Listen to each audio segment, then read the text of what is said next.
En Europe, quand on parle de liberté d'expression, c'est une discussion aimable. Mais dans le reste du monde, quand vous utilisez votre liberté d'expression pour dénoncer l'impérialisme, ça se termine comme ça.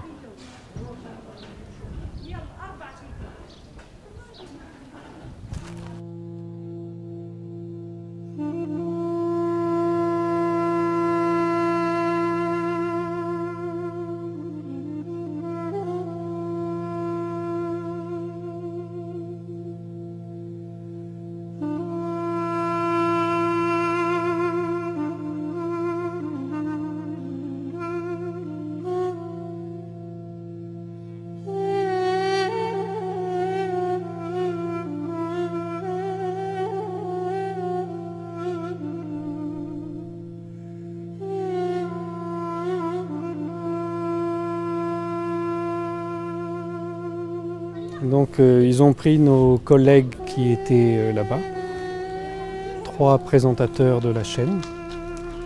Ils les ont ligotés les mains dans le dos, ils les ont amenés ici et ils les ont exécutés ici.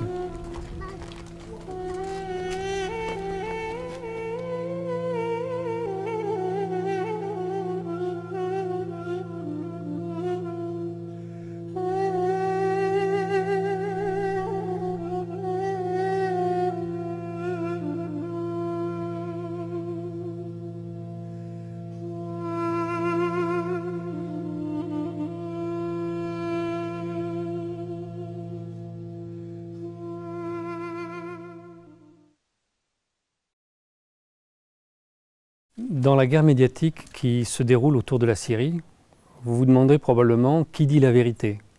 Puisqu'au fond, il y a 2 thèses. Ceux qui disent que ce pays fait l'objet d'une révolution intérieure et d'une terrible répression, et ceux qui disent au contraire que ce pays est attaqué par des puissances étrangères qui ont envoyé ici des armées de mercenaires et des commandos très sophistiqués qui se livrent à des destructions d'infrastructures et à des assassinats ciblés. Alors, pour comprendre ce qui se passe, vous devez garder en mémoire ce qu'est le système de propagande. La propagande, ça consiste à, d'un côté, vous intoxiquer en vous donnant de fausses informations, et d'un autre côté, vous empêcher de recevoir une information contradictoire. Donc pour ça, il faut censurer et détruire les autres médias qui peuvent apporter la contradiction. Donc au cours des derniers mois, les États-Unis et l'Union européenne ont interdit la diffusion par satellite vers l'Europe et les États-Unis des chaînes syriennes qui pourraient exprimer ce point de vue contradictoire. Non seulement ça, mais l'Union européenne a pris des décisions nominatives contre des journalistes et des responsables de médias, les accusant de soutenir un régime sanguinaire et de cette manière-là, les privant du droit de circuler et énonçant diverses sanctions à leur égard.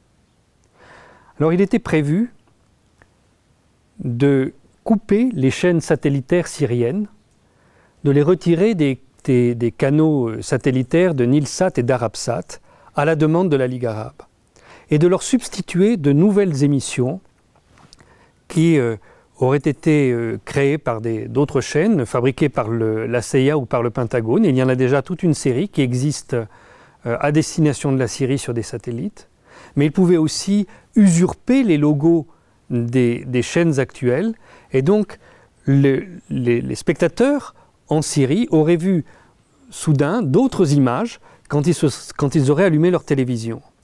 Là, on devait utiliser des images tournées en studio, des studios énormes qui ont été construits, il y en a déjà à Doha au Qatar, mais des nouveaux ont été construits en Arabie Saoudite, reproduisant les grandes places syriennes, les lieux importants, et puis des images de synthèse qui provoquent des mouvements de personnages réels à partir d'images authentiques au départ.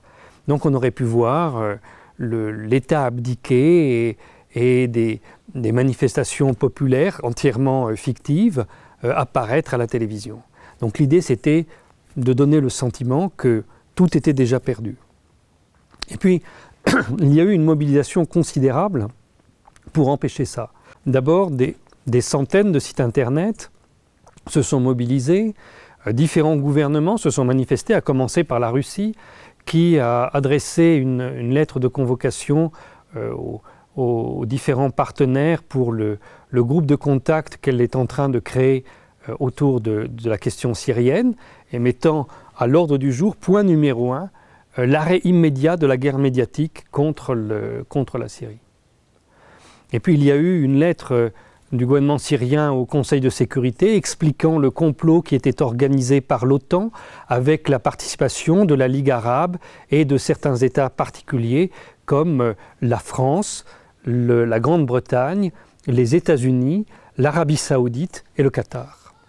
À la suite de ça, cette opération a été annulée, d'autant que le gouvernement syrien avait prévenu la population de ce qui se tramait et de ce que de nouveaux satellites, notamment Atlantic Bird, se mettaient à diffuser les émissions syriennes. Alors il y a eu un acte de vengeance pur et simple. On a envoyé un commando ici, dans les studios où nous nous trouvons, et ce commando a entièrement rasé cette télévision. Nous sommes dans un emplacement qui est en fait à la campagne, à 15 km de Damas. On avait construit il y a 4 très grands studios, des salles de montage, tout ça. Donc un commando est arrivé ici. Ils ont tué les gardiens. Il y en a 4 gardiens qui ont été assassinés. Et puis après, ils ont fait prisonniers les présentateurs de la télévision. Ils les ont ligotés, ils les ont fait sortir, ils les ont abattus. Et puis, ils ont détruit tout le studio qui est autour de nous. Ils ont fait sauter les différents bâtiments. Tout ça en quelques minutes. C'est une opération très organisée par des commandos très très bien formés.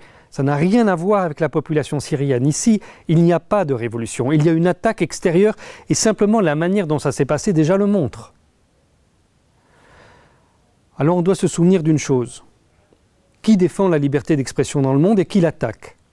Au cours des 20 dernières années, nous avons vu des scènes comme celle-ci, d'abord en Yougoslavie, en Afghanistan, en Irak, récemment en Libye. Au moment où j'ai été nommé directeur de l'information de la chaîne satellitaire qui devait être lancée, Libya Today, l'OTAN a bombardé l'immeuble, détruisant les studios et tuant 7 techniciens. Et voilà, ici c'est la même chose. En fait, chaque fois, le crime est commis par les mêmes, les États-Unis et l'OTAN. Donc il faut en tirer une conclusion. Ce sont eux qui luttent contre la liberté de l'information. Ce sont eux qui refusent la liberté d'expression. Ce sont eux qui détruisent le droit international et qui renversent la partie. Donc maintenant, faites-vous votre opinion. Qui dit la vérité et qui empêche de la dire ?